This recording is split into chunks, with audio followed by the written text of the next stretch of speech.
Saudara, calon presiden nomor urut 3 Ganjar Pranowo mengkritisi program makan gratis yang menjadi jargon paslon nomor urut 2 Prabowo Gibran. Ganjar menilai masyarakat harus kritis soal program yang ditawarkan paslon. Dalam sambutannya di acara Gerakan Mahasiswa Nasional Indonesia di GBK Jakarta, Ganjar menyinggung soal program makan gratis milik paslon Prabowo Gibran dengan biaya 400 triliun rupiah.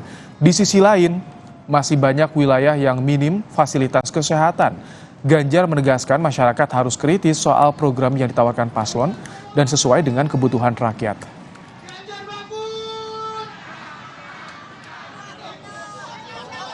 Itu bagaimana cara menolongnya?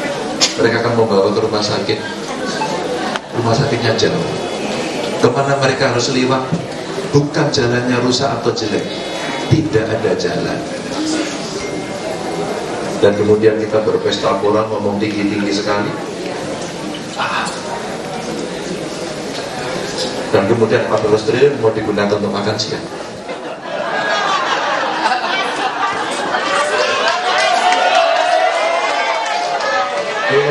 Alumni GM ini adalah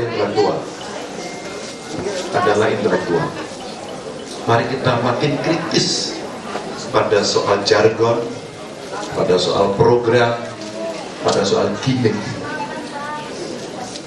Karena di balik politik yang besar, debat yang ditonton, tepuk tangan yang sangat meriah, sebenarnya tanggung jawab moral kita untuk melakukan pendidikan politik kepada rakyat. Sebelumnya, calon wakil presiden nomor urut 2 Gibran Raka Buming Raka mengklaim program makan siang gratis merupakan infrastruktur sosial untuk menuju Indonesia Emas tahun 2045. Hal tersebut ia sampaikan saat debat Cawapres Pilpres 2024 pada Jumat 22 Desember lalu. Gibran menyatakan program makan siang gratis membutuhkan anggaran 400 triliun rupiah. Kita punya program makan siang gratis. Banyak yang nyinyir, tapi sekali lagi Pak, program makan siang gratis ini adalah investasi menuju Indonesia Emas. Program makan siang gratis 400T ini adalah stimulan untuk ibu-ibu, warteg-warteg, warung-warung, catering-catering yang ada di daerah. Bayangkan 400T mengucur ke daerah-daerah. Semua ibu-ibu ikut memasak makan siang untuk anak-anak kita. Itu Pak yang saya maksud dengan infrastruktur sosial. Program makan siang gratis, investasi ke depan untuk menuju Indonesia Emas. Terima kasih. Prabowo Gibran siapkan program makan siang gratis dengan anggaran 400 triliun rupiah. Kritikan pun datang dari Ganjar Pranowo. Saudara, untuk mengulasnya sudah bersama kami di Kompas Petang ada Sekretaris TKN Prabowo Gibran, Nusron Wahid, ada juru bicara TPN Ganjar Mahfud, Ciko Hakim, dan Direktur Eksekutif Indo Strategik Khairul Umam. Assalamualaikum, selamat sore Bapak-Bapak. Waalaikumsalam. Selamat sore. Waalaikumsalam warahmatullahi wabarakatuh. Baik, Pak Nusron, ada banyak kritik yang masuk soal program makan siang gratis yang digagas pasangan 02. Bisa digambarkan sebetulnya bagaimana nanti penganggaran program ini dan seperti apa sebetulnya nanti dijalankannya, realisasinya Pak Nusron? Harusnya saya menjawab kritikannya dulu, Mas. Boleh, silakan monggo. Silakan yang mengkritik dulunya ngomong, Mas. Saya tak dengerin dulu. Oh baik, saya lempar ke Pak Ciko dulu. Bang Ciko, bagaimana Anda melihat? Sempat disinggung oleh Ganjar soal program makan siang gratis ini. Apa sebetulnya yang dipersoalkan oleh pasangan 03, Bang Ciko? Yang menjadi soal adalah masalah prioritas. Apakah itu yang menjadi prioritas kita sekarang? Karena kita bicara soal jaring pengaman sosial. Makan siang gratis itu kan termasuk dalam jaring pengaman sosial, social safety net, di mana dianggap dibutuhkan oleh masyarakat kita secara umum, ya kan? Tetapi kan kita sudah punya program bansos yang menurut kami, kalau bicara soal gizi, kita bisa memasukkan unsur-unsur gizi ke dalam bansos yang sudah ada sekarang, agar lebih menambah unsur gizinya di sana. Itu kan tidak akan menambah kos-kos yang baru yang begitu banyak sih, hampir 450 triliun kalau tidak salah, itu yang disampaikan oleh Pak Hasim kalau nggak salah, saya pernah mendengar di salah satu event.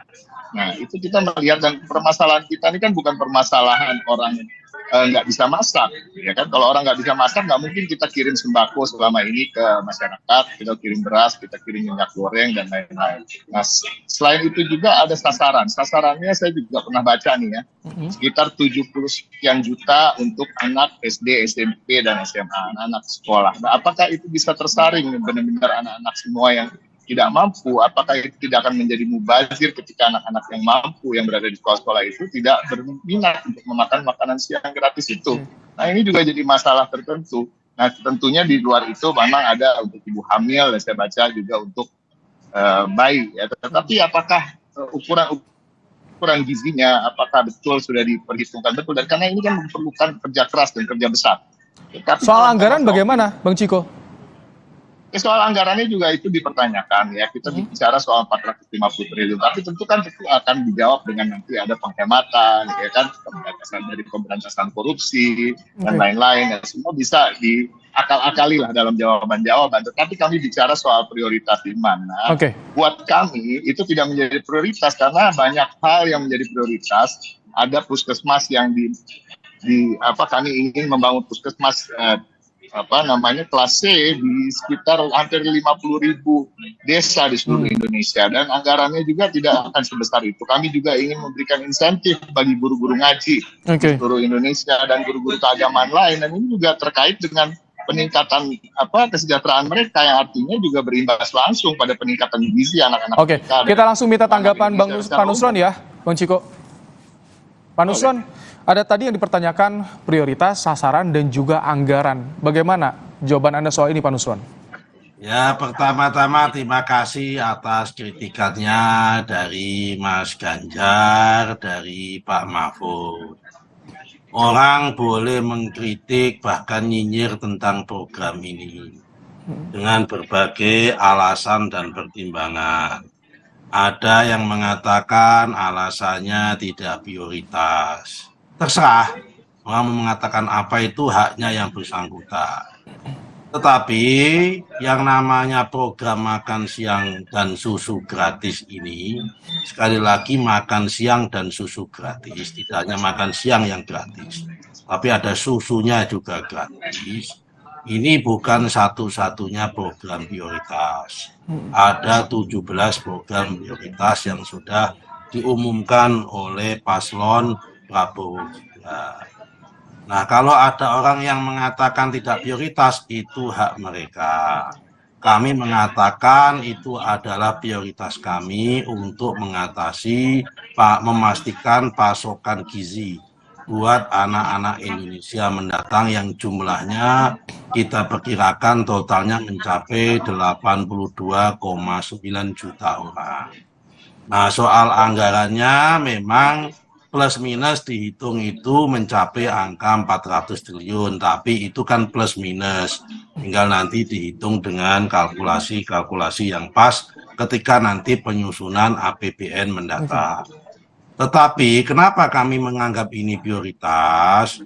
Indonesia ini sedang mengalami yang kita sebut dengan bonus demografi. Bonus demografi itu membutuhkan generasi yang produktif. Bonus demografi akan menjadi berkah kalau generasinya itu produktif.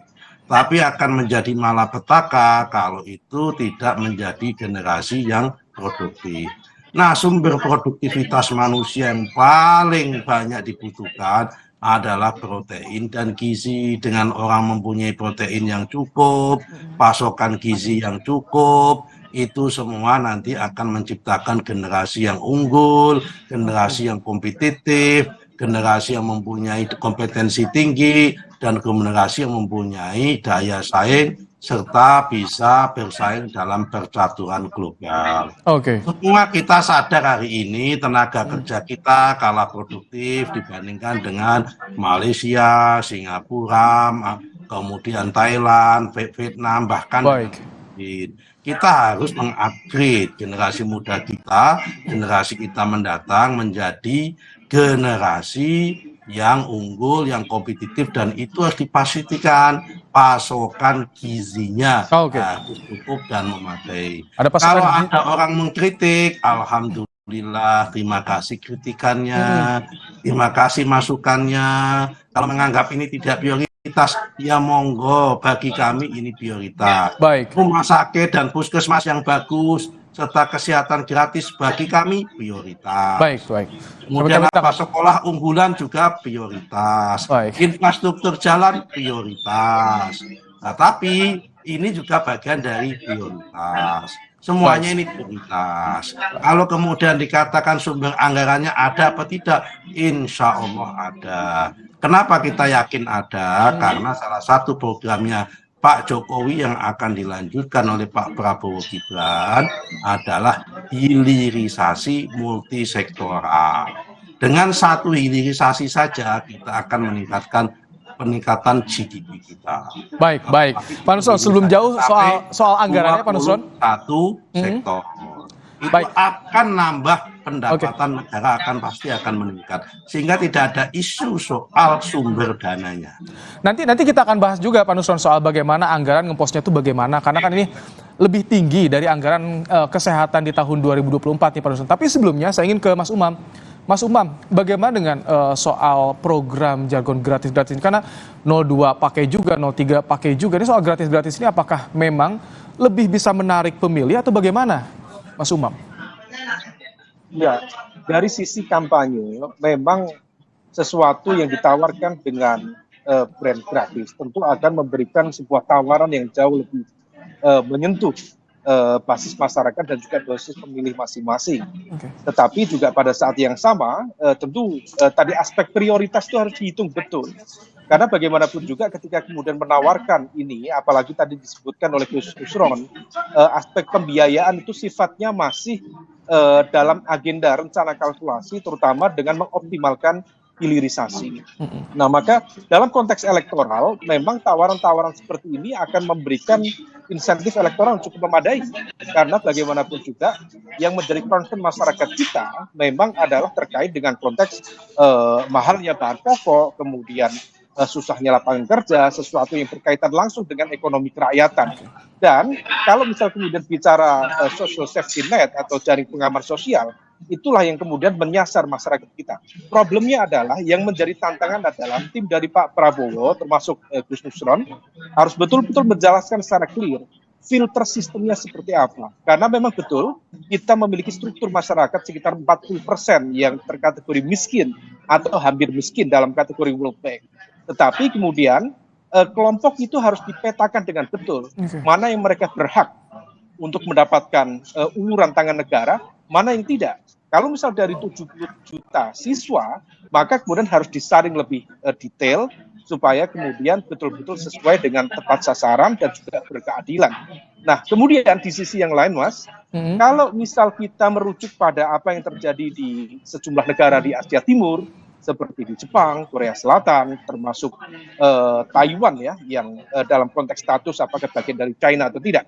Tetapi ketika kemudian mereka melakukan lompatan transformasi ekonomi, memang aspek SDM itu menjadi concern utama. Tetapi kemudian penguatannya bukan hanya sekedar dalam konteks makan siang gratis atau memberikan insentif di dalam konteks gizi, tetapi betul-betul meletakkan pada penguatan basis pendidikan yang terintegrasi dengan dunia industri yang memang betul-betul nyambung sesuai dengan kebutuhan lapangan kerja yang ada. Baik. Nah, di level itulah kita berharap dari masing-masing tim sukses harus bisa mendetailkan, bukan hanya sekedar menunjukkan angka-angka populis atau tawaran-tawaran populis dalam konteks elektoral karena gratis dan sebagainya, tetapi didapat dari mana, caranya seperti apa, apalagi 400 triliun. Kalau misal kemudian dibelanjakan tentu sangat luar biasa. Tetapi di saat yang sama itu membuka celah bagi terjadinya potensi praktik-praktik penyalahgunaan di dalam konteks anti korupsi yang tentu tidak mudah untuk